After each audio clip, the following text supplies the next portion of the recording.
an Apex Lab podcast. Hey there, welcome to the Level Up Engineering Podcast, where we speak to the most experienced technology leaders from around the world. So stay with us to learn actionable management insights to take your engineering team to the next level. This show is powered by Apex Lab, a team of experts in end-to-end digital product development. ApexLab.io. Welcome to the Level Up Engineering Podcast, everyone. I am your host, Karolina Tóth, and as every other week, today I am also here with another accomplished technology leader. Today, all the way from Romania, here's my guest, Magda Miu. Welcome to the show, Magda. Thank you, Karolina. Very happy to be here. I am also glad to have you here with us. Before we start with today's topic, you are a senior engineering manager at Adobe, and I would love for you to introduce yourself a little bit and tell us a bit about who you are and what you do and what your passions are. Sure. Thank you. So I'm Magda Miu. I'm a senior engineering manager at Adobe here in Romania in the Bucharest office.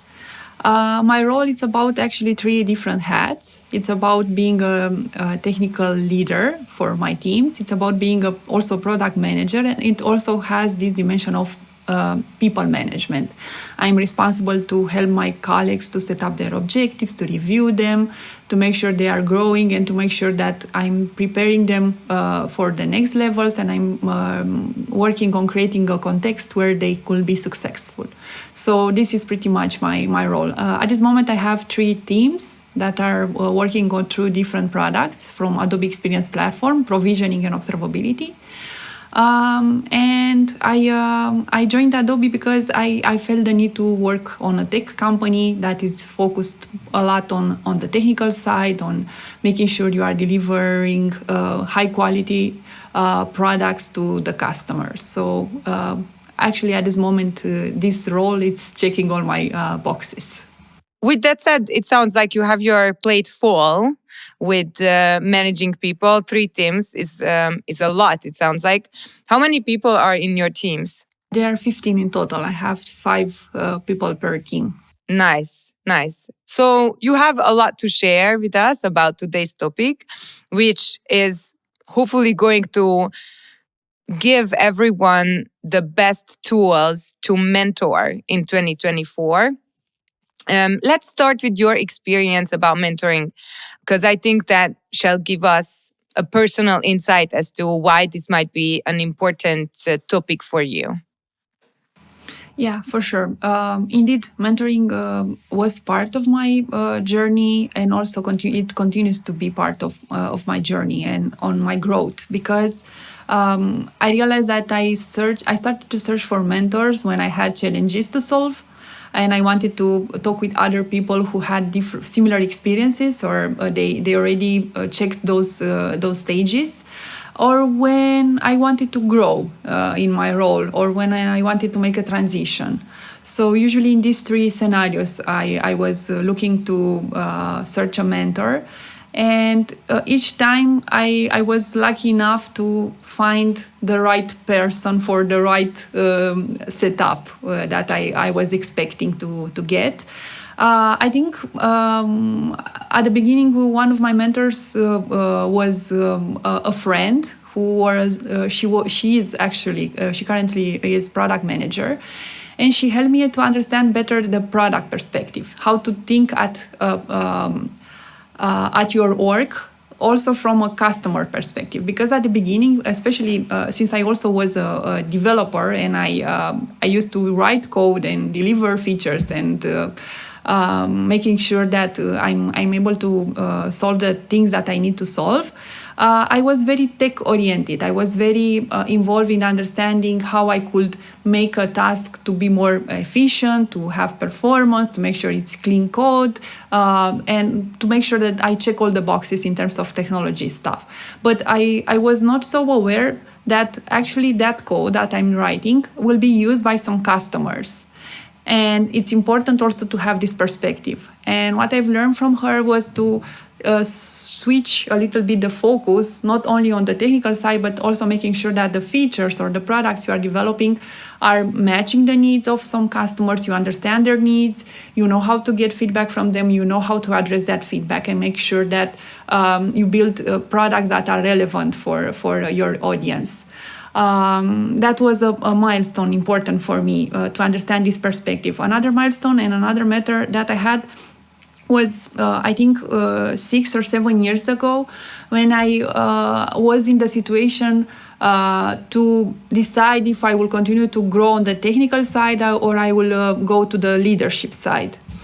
And for me, that moment was challenging because I enjoyed a lot writing code and be very hands-on, but I also enjoyed this part of growing people. And it was something that made me happy. I mean, I felt the need to have the possibility to combine them, but I realized that I will not be able to be a professional in either one of them.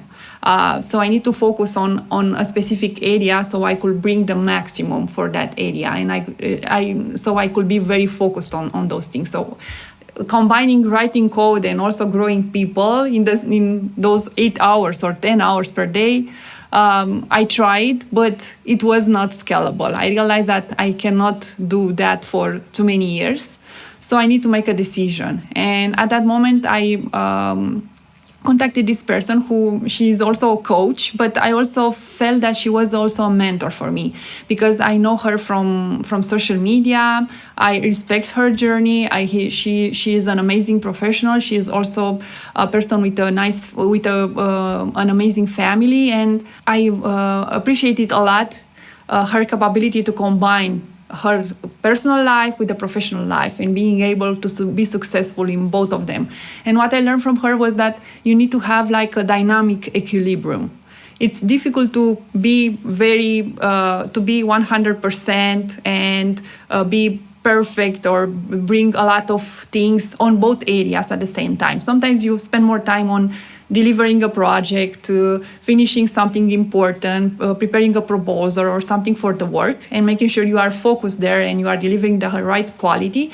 And sometimes you need to spend more time maybe with your family, with your friends, and you need to keep those things in a dynamic equilibrium. Sometimes you spend more time at work, sometimes you spend more time at home. So this way you are able also to not have bad feelings about the fact that you didn't spend so much time with your family or with your work, because you know that this equilibrium will be in a dynamic mode. And so how did you find these mentors? You mentioned that you saw someone on social media. What were some of your approaches? Here, first of all, I think it's very important to understand what do you need from that mentor. What are your objectives or what are your expectations? And after that, the idea is to understand also how to speak their language, how you could reach them, how you could prepare a compelling message or a way to approach them so they will say yes. And also be ready to get a no. It's possible. What helped me was the network. Other than being an engineering manager, I was very involved, especially in my first years of my career, in the community. I'm a Google developer expert. I created a community in my hometown for developers. And this way I started to build a network around me. And this network helped me a lot because usually the people and the mentors that I had and I continue to have were part of this network. So it's important to go there, to be exposed, to participate at conferences, to go to the meetups, to speak at those conferences or meetups, or just to be involved and search the areas where your mentors could be and see if it's a match. Because maybe you are expecting to be a match, but after you talk with a person, you realize it's not the right setup for you, it's not the right match for you. So I see mentoring like a two-way street, and it's a relationship where you exchange skills, knowledge, feedback, and you also start building a network. And Other than that, it's important also to have that trust, to have the confidence that you could share some personal things with that mentor, or you should have the confidence that your mentor could help you in that specific need or in that specific objective. Mm-hmm. So it's a combination of factors. Mm-hmm. Mm-hmm.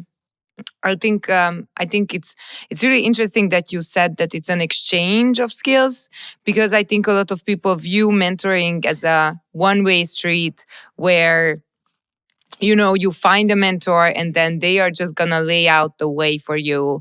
They are just gonna tell you what to do, and you made it sound like it's not that. So if you could Exactly. elaborate a little bit. Sure. Yeah, for sure it's a two-way street, and you understand that only after you are able to have the both roles, to be a mentor and also to be a mentee. As a mentee, yeah, at the beginning you think that you will spend your time and they will not get anything from it. But the reality is different because, for example, if you are a mentor, for sure you will be able to increase your communication skills because you need to understand the needs. You need to help the mentee to set up the objectives if they don't have them yet, and also to provide them advice or guidance in a way that will resonate with their way of doing things. You need to be aware about what is the profile of your mentee or what are their expectations, and adapt your speech, your content to their expectations. You gain knowledge. It's about the fact that when your mentee is telling you their stories, their challenges, tell you more about their industry they are working. You gain some knowledge about that industry. You are more aware about how the things are seen by a mentee. Maybe there is an age difference, or maybe there is a background difference between you and the mentee. You discover new perspectives that you are not aware about them. And it's also this feeling of helping others. And that's why I also decided to be a mentor, because I received a lot from my mentors.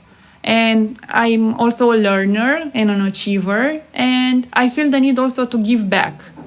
And when you help someone and you see how they grow, or how they got promoted, or maybe they talk to a conference thanks to your guidance on the public speaking skills, you are feeling amazing. I mean, you did it. You help someone to nail it in a specific area or on a specific skill, and it's amazing. You feel that the all effort worth it. I completely agree with you. And you mentioned that there is industries about which you can learn. So I just want to maybe highlight that you can get a mentor from a different industry if you feel that they can teach you something new. And of course, you can give the mentor an insight into your industry, and therefore probably most of our watchers and listeners are from the IT industry, and they don't need to limit themselves to IT. Would you agree with me? Yes, for sure. It's about that diversity of thoughts. You could see maybe the same challenges, but at a different level or applied in a different domain. But at the end of the day, it's about some skills or meta skills. Okay. They are common, they are transferable between the industries. And even in IT, there are different companies. There are product companies, there are tech-oriented companies. So even there, you could get a spectrum of different experiences and perspectives, only from the fact that maybe someone works in a startup and your mentee is in a big corporation, and you learn about some processes that are helpful for your startup, or the other way around. So I think it's important to have diverse mentors and mentees from diverse industry and diverse domains, because you learn a lot in those situations. Moving on to the next interesting part of our conversation, I know that you are in a mentor program, And I would love for you to tell us a bit about that, how it works, and why you think it's successful. When I joined Adobe 2 years ago, I got this opportunity to build a mentoring program.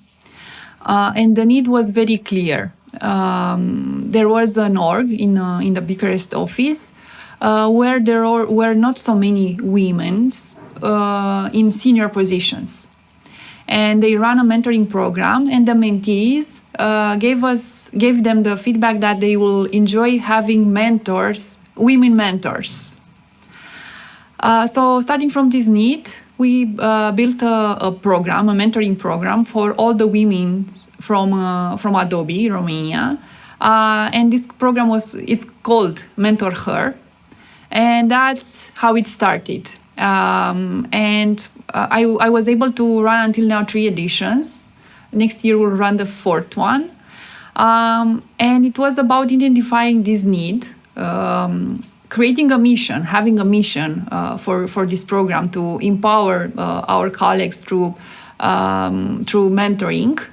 And the audience were women from Adobe Romania. The mentors and mentees will be only women. There were some successful experiences. I also learned a lot, and I'm continuing to improve the setup and the structure of the program. And what I tried also in the 2nd edition, after I had the structure of the program and the things were pretty clear, I also was a mentor for one of the participants.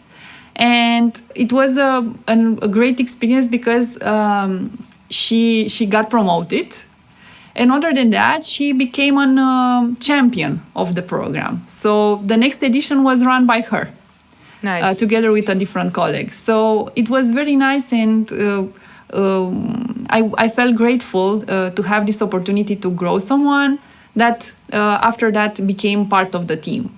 So it was an amazing feeling to get this done through this program. I am sure it was amazing. Would you be able to tell us or dissect what you think were the building blocks of making it successful? I think it's about 4 main elements.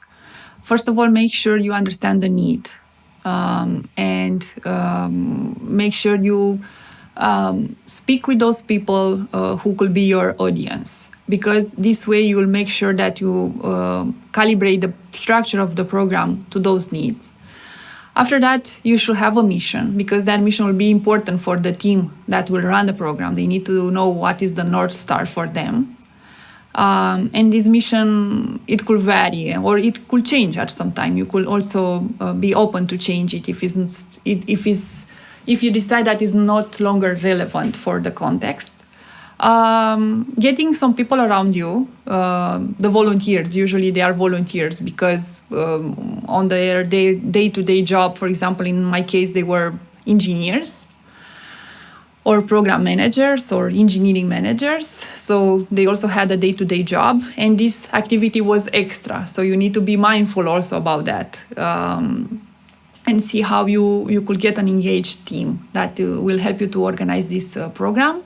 And the last element and the most important is to make sure you have people who wants to learn and grow, and who also want to be involved in growing other people. Mm-hmm. So these 4 elements: the need, the mission, the team, and the people who are willing to share and learn. And what I could share is that this is what I had at the beginning, but after running the 1st edition, I got a lot of feedback, and I started to improve it, or making sure that we address that feedback. It's a continuous improvement process, actually, also for this program.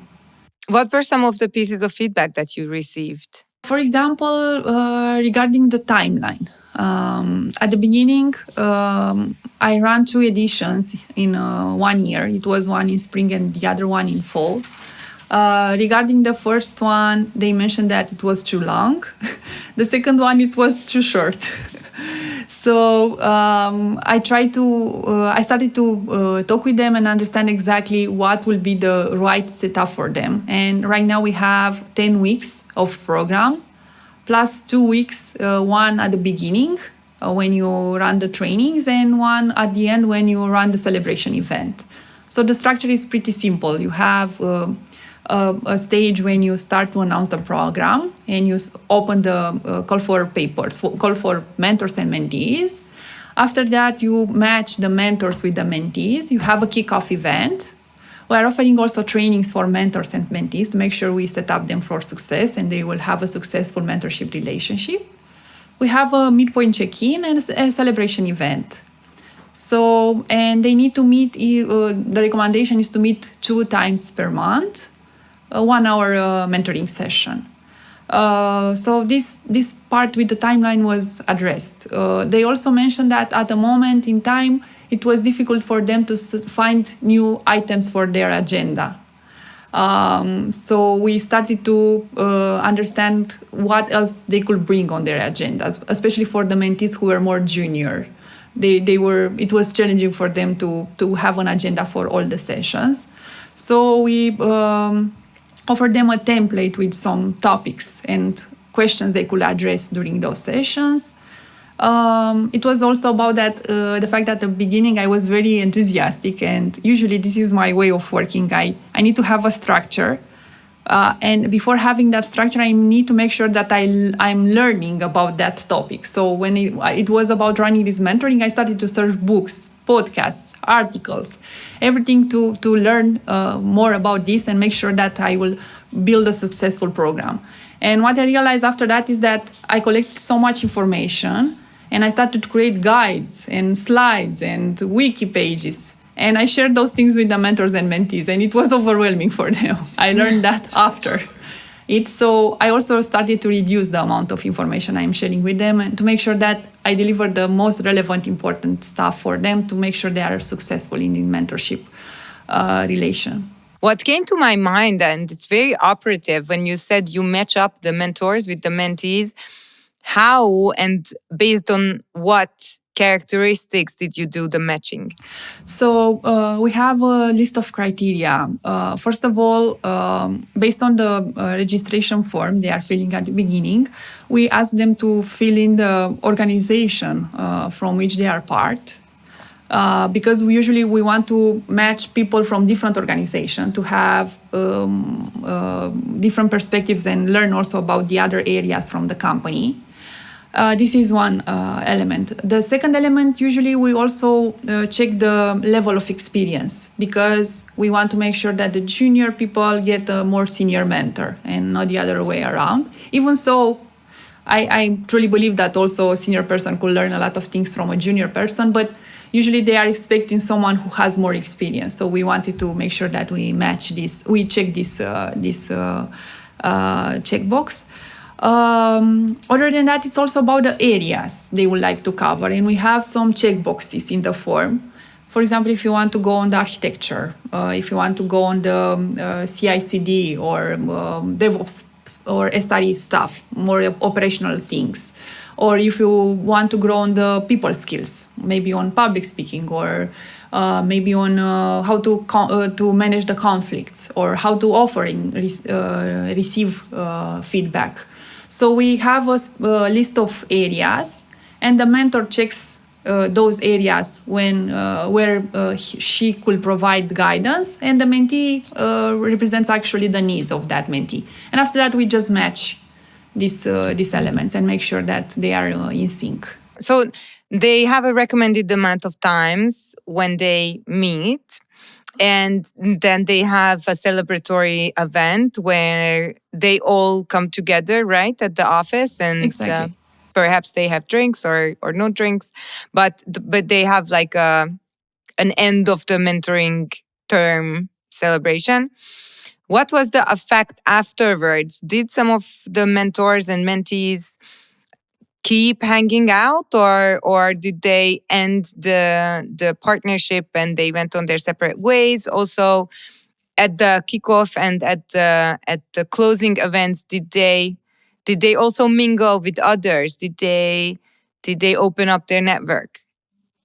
Mm-hmm. It's a good thing, yeah, because actually one of the advantages, one of the biggest advantages of mentoring, it's especially in a company, is that you start to build a network. And I saw that also from my perspective, but also from their perspectives. And I learned that after the program. Because the company, yes, it's a big company, but it's not so big. I mean, things are changing so often that today you are working with someone, and maybe in 3 months you'll work with a different team, or a different product manager, or a different engineering manager. And it happened that they met at the Mentor Her program, and after that they started to work together. Or they are meeting on the hallway, and you know that face from somewhere. You know her from Mentor Her. This is one thing. The other thing is that some of them, yes, they continue to meet also after, and they build some strong relationships. But what I enjoyed a lot was the fact that since we run this edition in a recurrent way, they continue to register as mentors or mentees, or even both. Mm-hmm. So this is a good sign for us that they enjoy the experience, they saw the value of that program, and they continue to be part of the program and grow other people, or continue to get insights from other mentors as mentees. Mm-hmm. Did you get any, how should I put this in a political correct way, like any satisfaction surveys did you send out? Were there questions about the mentor and the mentees kind of way of work in the mentoring program? Did you ever say, you can't come back to the mentoring program because people weren't satisfied with how you did? No, until now, I don't think I got this. There were some situations when the matching was not the perfect one, because usually the challenge we have is that we have too many mentees and a low number of mentors. Usually a mentor has 2 mentees. And sometimes it's difficult. For example, I think at the last edition, there was a high number of requests to get a mentor who is specialized on personal branding. And was a little bit challenging to find so many mentors who are specialized on personal branding. And seeing the things from this perspective, yeah, for sure it was not the greatest match for those mentees, because we were not able to provide them so many mentors with personal branding. What we tried to do was to run a workshop after that during the program to make sure we address this need, but it was not the same. It was one-time session. Right. So usually these are the challenges. That sometimes the matching is not the perfect one. Mm-hmm. And how did you overcome that challenge? Did you organize the workshop, right? But was there some other kind of knowledge sharing event, or did you send out something for future mentors to have more people in this area, or it's still under construction? We ran that workshop, and through the workshop, the facilitator, who was actually the sponsor of the program, she also shared with them some resources. And for the next edition, we would like to continue with the workshops and see what will be the needs from the audience, because we want to make sure that they are addressed in the right, to make sure we match their expectations. With that said, everybody has, or I assume everybody, but I would be surprised if it weren't true. Everybody has a different kind of mentoring style, in that they are all different people and they have different approaches to problems. Could you share a little about perhaps your mentoring style, or something that you have learned from organizing this mentorship program about mentoring styles? Yeah, I think just like in product management, it starts from understanding the expectations from the mentee and helping her or him to also have some objectives, usually smart objectives. Because all the time I say this, that it's important to spend this time wisely. We have, 10 hours, 12 hours in total. Let's use it wisely, and let's see what is the input and what will be the output of this program, of this experience. So first of all, I try to connect with the mentee. I ask questions about her or him, his background, the current setup on the company, the current expectations, if they have some objective. If not, we should start building some objectives and track them through the process. And based on that, I also try to adapt my style, my mentoring style. Sometimes I think I'm a cheerleader more. I mean, I like to be the person who is next to you and offer you support and encourage you that you could do it. It's okay, I'm next to you, we can do it. You have my support, you have my help, tell me how I could help. But I also learned that it's important to be challenger sometime and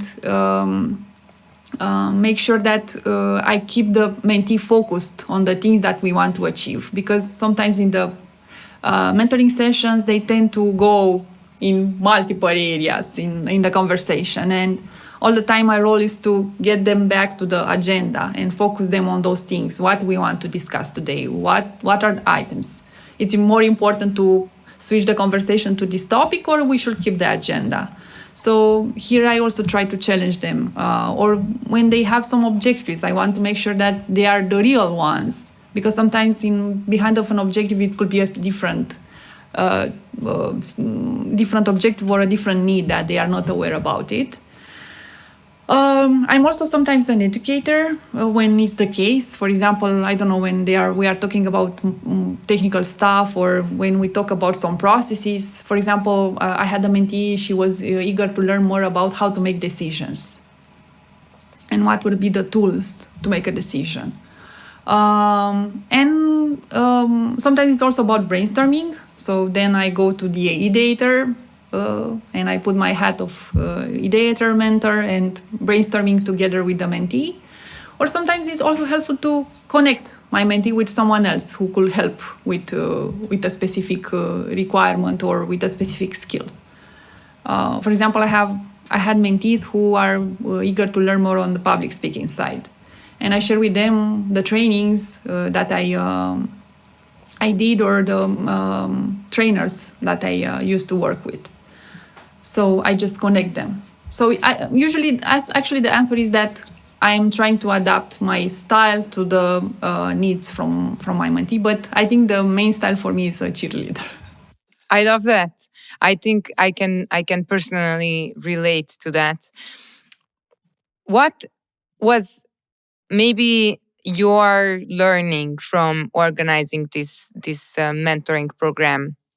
In here, you all already mentioned, it was a really fun experience where your mentee got a promotion, and I would imagine that made you very proud personally. But could you share a little about how you think you grew while organizing this mentoring program, and also while mentoring?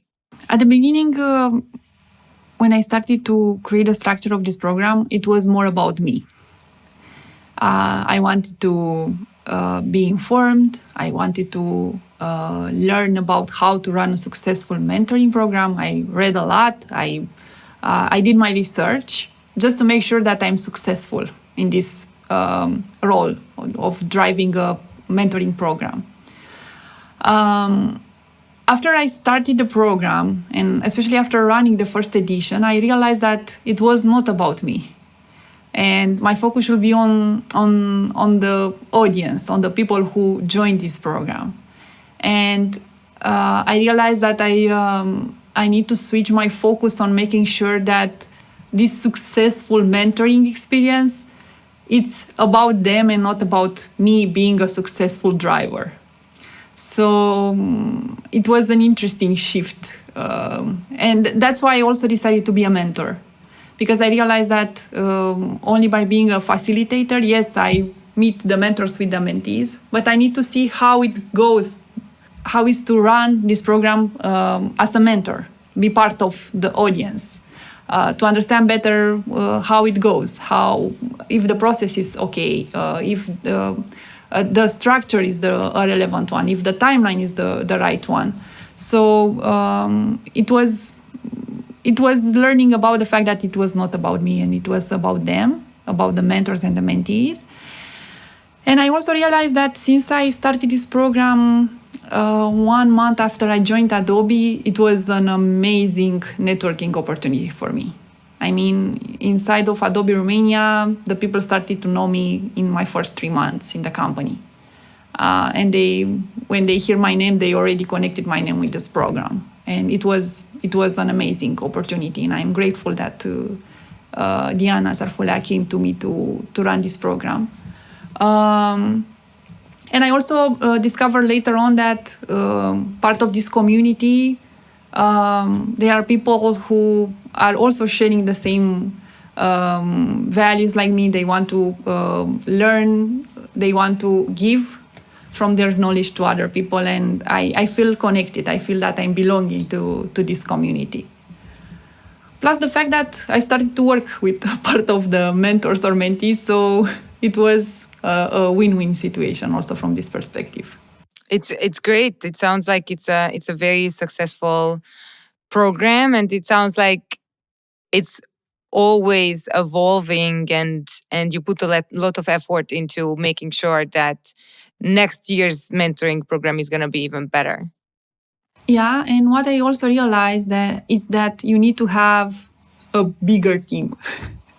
Because at the beginning, I ran by myself the program, and it was not easy. I mean, at the beginning, I had only one team, and my time was enough. But after that, I got the second team, and then the third team, and my time started to shrink a lot. And mainly, I think the second edition, I ran it only by working during the weekends, which was not so great all the time. So I realized that I should bring more people next to me. So that's why in the third edition, I created this role, Mentor Her Champion. And I was able to bring 2 other colleagues of mine, my ex-mentee plus another engineering manager. And together with them, with Anka and Diana, they run the third edition. And for next year, I have a team of 5. So nice. We increase. And usually they are coming from the community. I mean, they are ex-mentees or ex-mentors. This is, I think this is a perfect example as how to build a community and how to grow your program and get to even more parts of the organization. And I think it feels a need for human connection, which really steers me to the next kind of area of our conversation. After the pandemic, which honestly I feel like I have to share that it sounds like we are in a dystopian movie where we talk about, after the pandemic and before the pandemic. But it really seems that after the pandemic, people had more interest in human connection, or so I seem to feel when I talk to people, when I interact with organizations. They place more effort in bringing people together. Is your mentoring program similar? And how do you think about the post-pandemic world and mentoring? Mm-hmm. The program was started during the pandemic. Mm-hmm. So, and right now, initially it was fully remote. Right now it's hybrid. And for the next edition, we hope that we will get more multiple workshops at the office to have this strong feeling of community. And I think the current landscape, maybe before was the same, but I think now it's even more about continuous learning and adaptability. And I think the mentoring could bring these skills and could help the employees, could support them in being more adaptable and continue in being more involved in the learning, in continuous learning, and be more intentional in this area. And yes, the same feeling I have that you feel this need to connect with the people, and because actually during the pandemic we had more time to think about ourselves and to spend more time with ourselves. And this self-awareness brought up a lot of things to cover. And I think also this feeling of well-being could be achieved through the mentoring, plus this change management, that it's a continuous change. Technology, the way to work, everything is a continuous change, and you need to keep up. So the mentoring it's a key component on achieving these things. This is how I see the things. Mm-hmm. And is that how you advertise participation in the program? How do you make sure that enough people want to participate? What are some of your ways of getting people to come to the program? Through the results from the previous editions, we have a very good rating. From a scale from 1 to 5, we have 4.86. So it's pretty good. The feedback from the mentors and mentees, and also it's spread it through the mentors and mentees who participated, because they talk with other colleagues who just joined. And I think this is the best way to advertise the program, to let the people who participated in the program to be your ambassadors. Mm-hmm. And for example, even the interns, they ask us if they could join the program because they heard about it and they wanted to join. Very nice. Very nice. Congratulations for making such a successful program, something that is so talked about. I think that's part of the reason that it is so successful, that people talk about it and they are so excited about it. Circling back a little to how the program is actually built, I wonder how Adobe specific are the mentoring topics, or do you give a bunch of topic ideas to people who apply, or do you let them share what they're interested in or what they would like to mentor about in free form? Usually it's a combination. I mean, I see it. I'm a person who needs structure, so I need to have a structure, and usually this is the way also I'm communicating. I offer them a structure, but it's a guideline. It's a recommendation. If you want to use it, this is the structure, and usually it's about also that registration form with those specific areas they could check. But we also have a free form input, so they could add there everything they would like to cover through the mentoring. So it's a combination of between structure and making sure also we give them flexibility to bring their own topics. And usually these topics are around 4 areas. It's about stories. I mean, situation that happened in the past and they wanted to get a new perspective. It's about scenarios that are happening right now, or they are wanted to make a decision and see what are the options, and they talk with the mentor and get advice, or they get stories about different situations in the past of the mentor. It's sometimes also about self-awareness and making sure that the mentee is aware about her strengths, about her way of working, or her achievements, or her expectations from her role.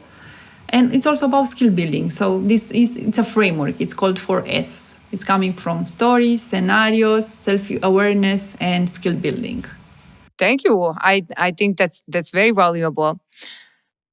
Also, please tell me, we have talked about a lot of things when it comes to mentoring, and you shared that you put a lot of effort into researching the topic and reading books and creating documents that you can share with the people.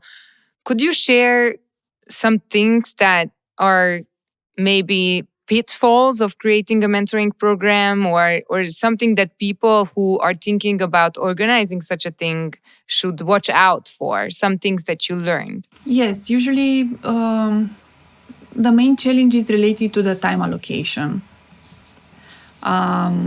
Because the mentors and mentees tend, since it's an extra activity, they have a day-to-day job, they have some tasks to deliver, some releases to do, and so on. Sometimes they find difficult to allocate the time to meet. So here our recommendation to them is to schedule in advance the sessions and don't cancel it, just reschedule it. That's one thing. There is also about, sometimes it's about having difficulties in defining the expectations of the objectives of the mentoring.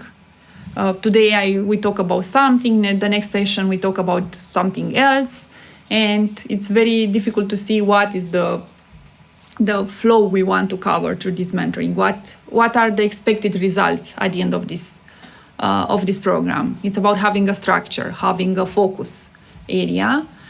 And another thing was about feedback. And I could share this also from my own experience. At the beginning, when I started to be a team lead, it was very challenging for me to offer constructive feedback. I was very good at offering congratulatory feedback, but on the constructive one, it was very challenging for me because I was thinking that I will upset my colleagues, that maybe it's only my perspective and I'm wrong and I should leave it this way. And I also saw the same behavior in a big part of my colleagues. So when I realized these challenges, also from my previous experiences as mentor or mentee, I tried to create like a framework with some key elements that they need to check in order to make sure that we eliminate the risk of losing some important aspects of the mentoring. And this framework, I call it LOG because everyone knows about logs. So log is an easy word to remember. And it's coming from logistics, objectives, and growth. So first of all, you need to make sure you know when you will meet. What will be the recurrence? How long will take the session? Do you have an agenda or not? Do you have some follow-up items from the previous session or not? So everything related to the logistics. And this is usually these things are on the mentee's responsibility. The mentee is the driver of the relationship. She or he needs to be very organized, bring the agenda, make sure we have a clear structure. If these things are not happening, the mentor should offer feedback. And also on the logistics, I included the feedback. It's important to know how to deliver feedback and how to make sure that the other person understands why are you giving that feedback. And here I am a big fan of Lara Hogan's feedback equation. I think you also had it on the podcast. And I shared that equation with them. And they are using it also when they are offering code reviews. They are making code reviews. So I share it also with my colleagues. So the logistic is the first part, the setup of the sessions plus this feedback component. Objectives. On the objective, it's about having those SMART objectives or some clear expectation. How we will measure this experience at the end of the program. And this should be reviewed each session. And the mentors could also we recommend them to make some check-ins during the session. Okay, we are at the half of the session. How helpful was this conversation? From a scale from 1 to 7, how helpful was it? And they give a number. And after that, they should ask, okay, what should we do in the next half an hour to get 5.5, not 5? So it's a continuous review and continuous improvement. And we also recommend to the mentors at the end of the session to make sure that the mentees will repeat the follow-up items to make sure that they know what they should do until next time. So this was the objectives part. And the last part, the growth. It's about this part of following up and track the progress. The mentee should know the achievements, should know the things that they learned, because this self-awareness feeling is the one that helped them to grow and to learn. So the mentor should be next to them and make sure they are doing this in an intentional way. So logistics, objectives, and growth.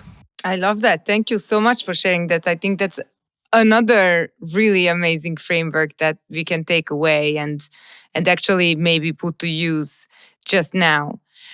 Would you share any big successes of the program. You have shared quite a few perspectives from your life, when your mentee got a promotion or how you got a network almost instantaneously because of creating this mentoring program. Is there any feedback from the company? Like, did you get, some congratulatory email from the management, or did you have some really good, heartwarming stories about what happened to the people who participated? We have a newsletter, an internal newsletter, and usually we are part of that newsletter, especially when we finish an edition or when we start a new edition of the program. And I think this is a thing that tells me that we are doing the right thing. Another thing is related to the fact that, for example, for this program, we also need some budget. It's a limited one, but we also need it because at the end of the program, we have like a ceremony and we offer them a mug with the branding of the program and a book.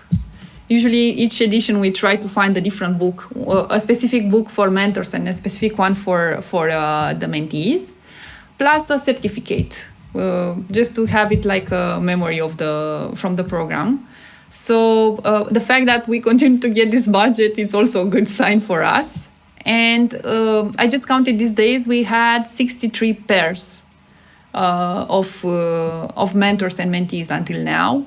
Usually they are going from an edition to another one, but in total this was the number we ran until now.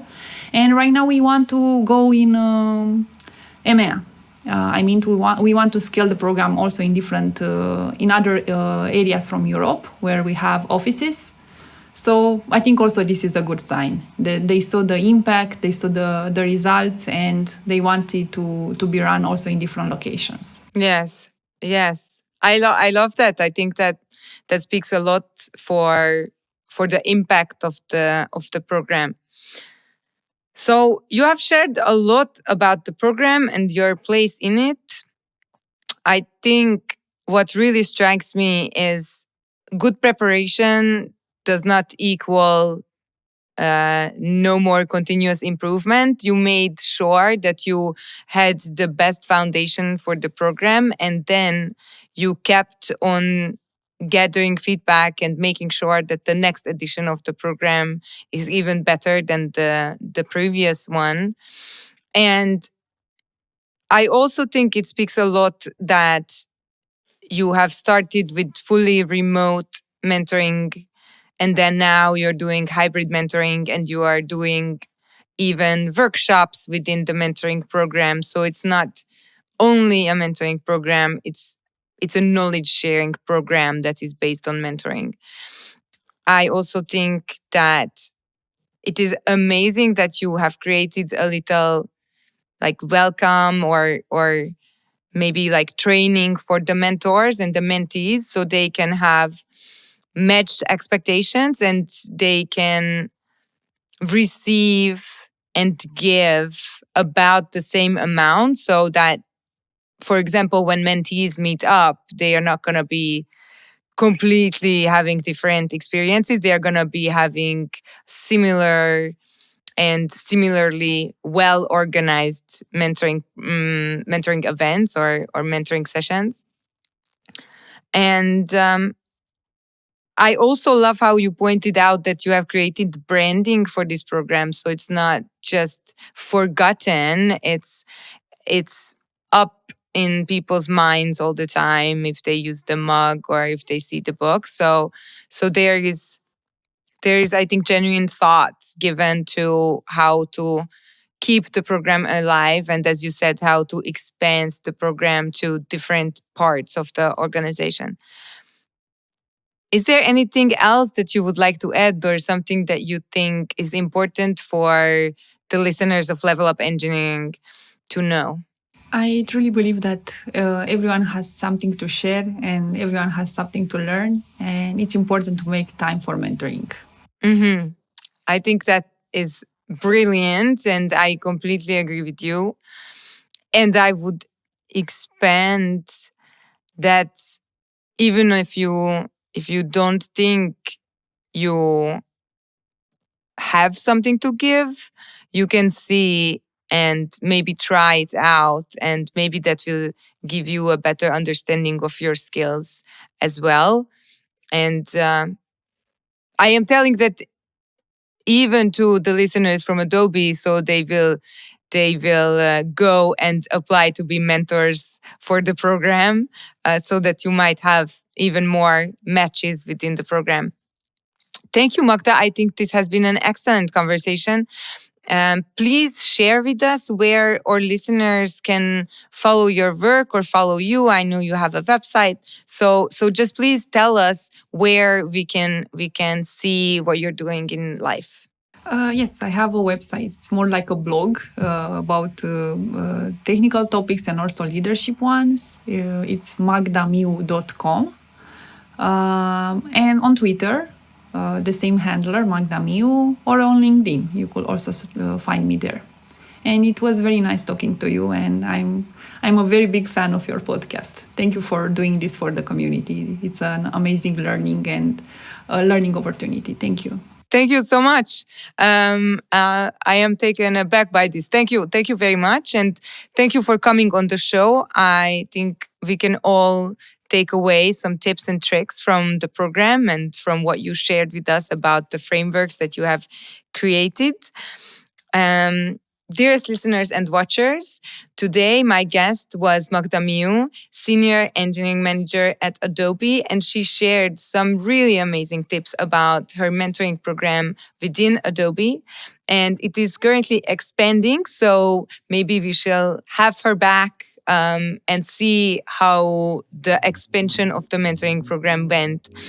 Please share with us if you have taken away some tips and tricks from this podcast, and please get in touch with us via Twitter or LinkedIn and tell us what you have learned. I am Carolina Toth, and I thank you for staying with Level Up Engineering. See you next time. Thanks for staying with us. This was the Level Up Engineering Podcast by Apex Lab. Check them out at apexlab.io. And don't forget to subscribe to our channel, rate our content, and share your thoughts on this episode. See you next time.